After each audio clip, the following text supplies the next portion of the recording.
Rights of a Child by Jordan Richardson. Before diving into the rights that a child has, we must first ask ourselves, what are human rights? Although this has been a great topic of debate for a long time, most feel it began to be put into law with the drafting of the Universal Declaration of Human Rights.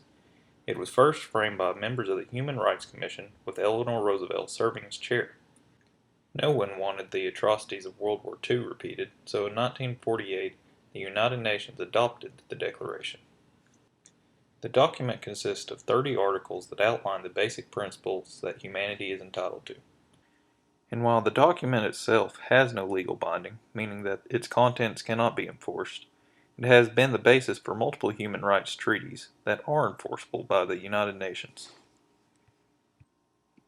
The United Nations Convention of the Rights of a Child is a human rights treaty which sets out the civil, political, economic, social, health, and cultural rights of children.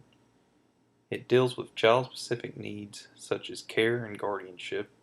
It was adopted and opened for signatures on November 20th, 1989. It was signed into place in New York City. There are currently 196 countries that belong to the convention, and every UN member has ratified the convention except for the United States. The convention defines any person below the age of 18 to be a child. It states that every child has the right to life, meaning that they cannot be given the death penalty. It also states that a child has the right to his or her own name and identity. Have you ever heard the old saying that it takes a village to raise a child? Well, under the convention, it is actually considered to be a right.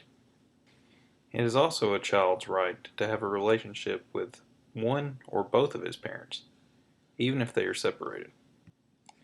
When a child expresses their opinion, it should be heard and not disregarded. Children should be protected from abuse and exploitation, such as child labor. The legal representation in courts for a child are separate from those of an adult, and when it comes to their care, their viewpoint should be taken into account.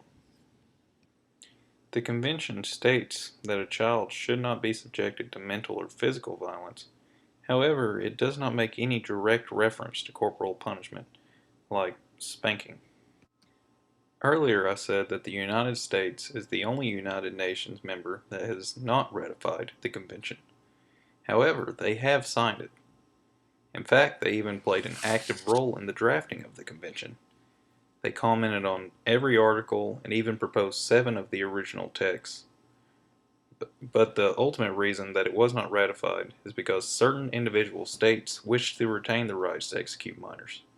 This was actually something I had to do some further research on because I was a little bit in disbelief.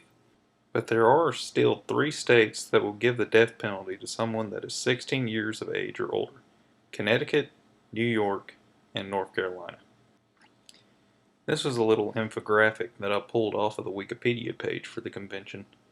It shows all of the countries that have signed it and ratified it, the countries that have signed it but not ratified it. As you can see, the US is the largest and appears to be the only that has not ratified it. And then there are a few non-signatory parties.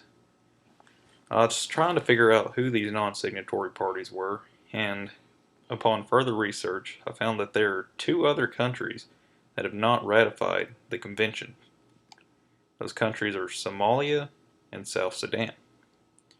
Now, Somalia is a politically unstable country, and they haven't created an administration that is set up to deal with children's affairs.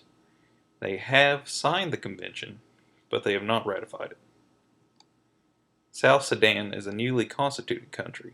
In fact, they became the 193rd state in the convention on July 9th, 2011.